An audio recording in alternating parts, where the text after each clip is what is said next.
Okay, so you want to buy a new car in Canada. Here's what most people think the problem is.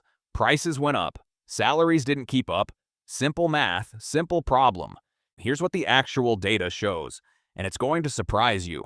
The ratio between the average new car price and the average Canadian salary is almost identical to what it was in 2019. The math hasn't changed. The affordability crisis is real, but the reason behind it is completely different from what everyone is telling you. And by the end of this video, you will understand exactly what actually happened to the Canadian car market. Why a dealer can offer you the same monthly payment you would have paid in 2019, and why that offer is one of the most dangerous things you will ever sign. Here's what Statistics Canada tells you.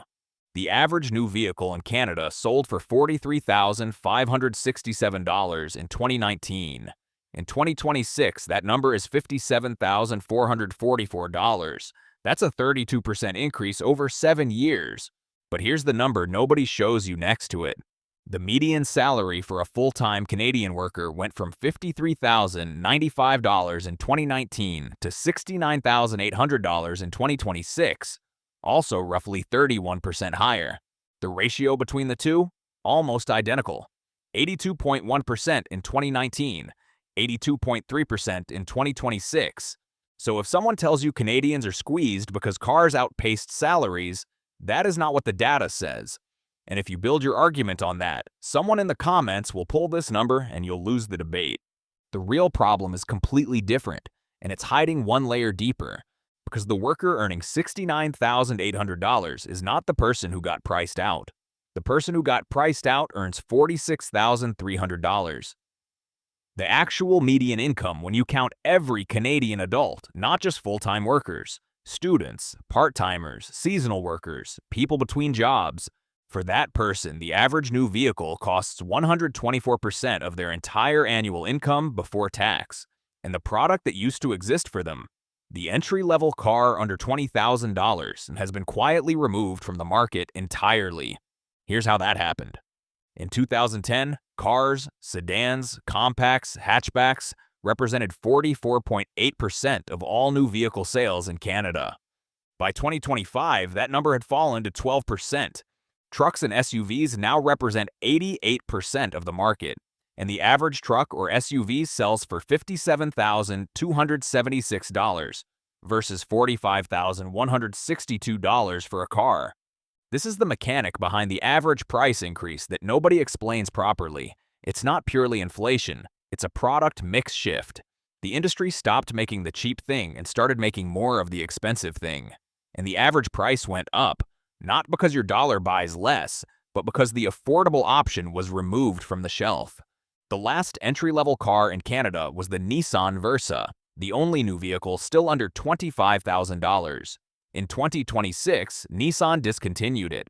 The cheapest new vehicle you can buy in Canada today is the Hyundai Venue at $21,999 or the Elantra at $22,999. Nothing below $22,000 exists in a new car showroom anywhere in this country.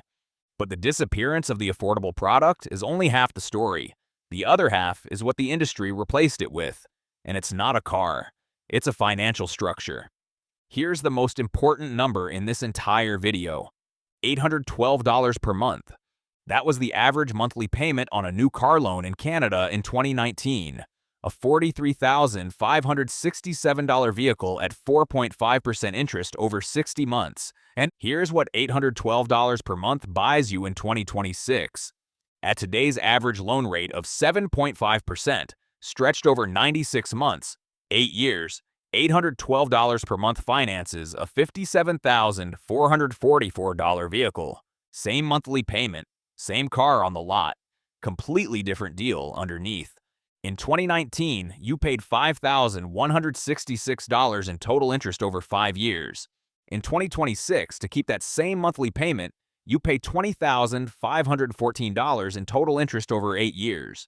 4 times more interest, for the same number leaving your account every month. And here's what the finance manager at the dealership never asks you. They never ask what you can afford total. They ask what monthly payment fits your budget. Then they stretch the loan until that number works.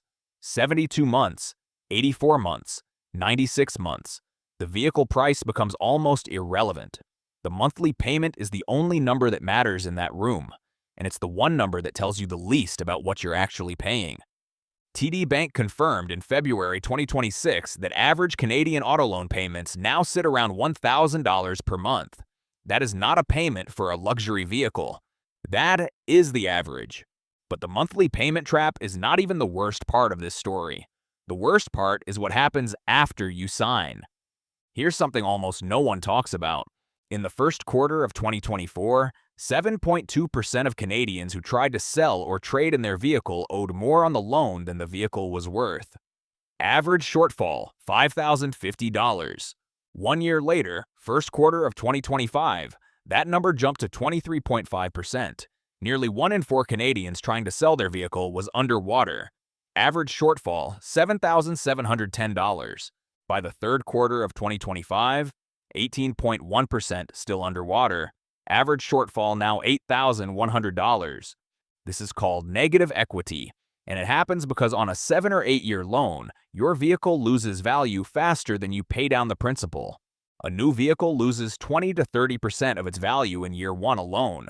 By year 3 of an 84-month loan, you may have paid down $15,000 on a $50,000 vehicle, but the vehicle is now worth $28,000.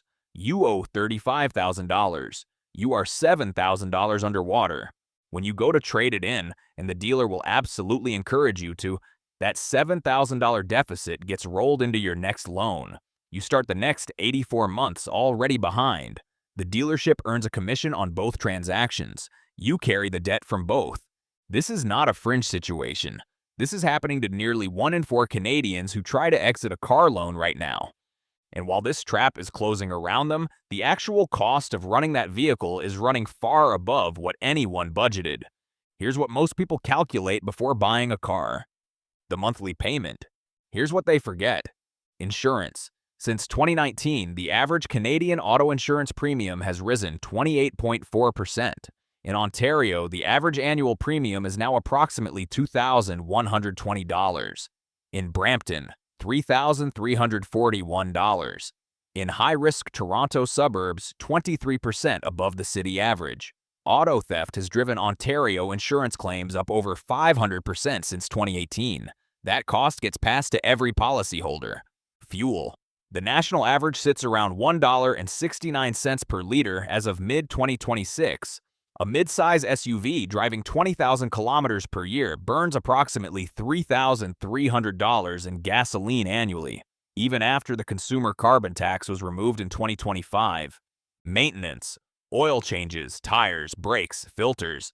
Budget $1,200 to $2,000 per year minimum for a vehicle out of warranty. Add it all up. Statistics Canada's Household Spending Survey puts total annual transportation costs for the average Canadian at $12,090, 15.8% of all household spending. A separate survey found that 42% of Canadians cut spending elsewhere to cover their vehicle costs.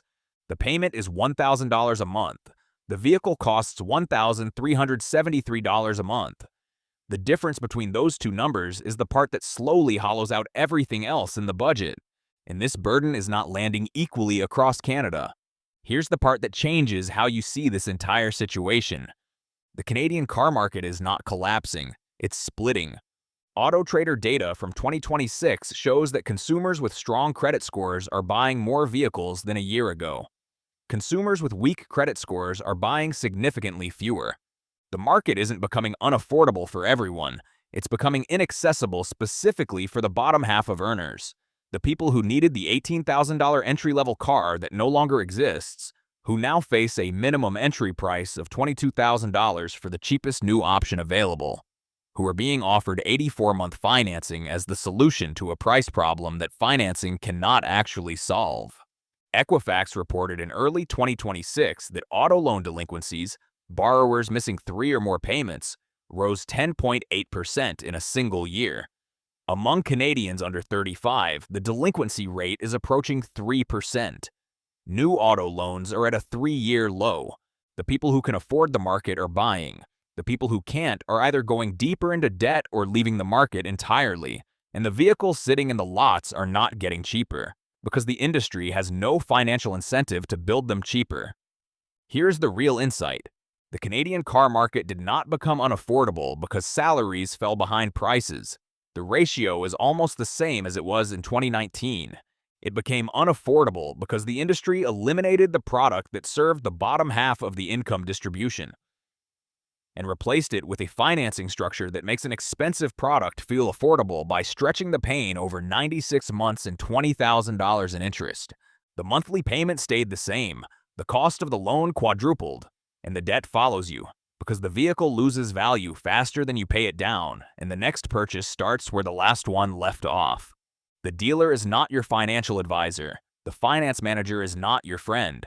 The $812 per month is not the same deal it was 5 years ago. It just looks the same. Before you walk into a showroom, know the total cost of the loan. Know your insurance premium before you choose the model. Know what the vehicle will be worth in 3 years relative to what you'll still owe. A car is a tool. The most expensive version of that tool is not the one with the highest sticker price. It's the one you're still paying for when it stops running.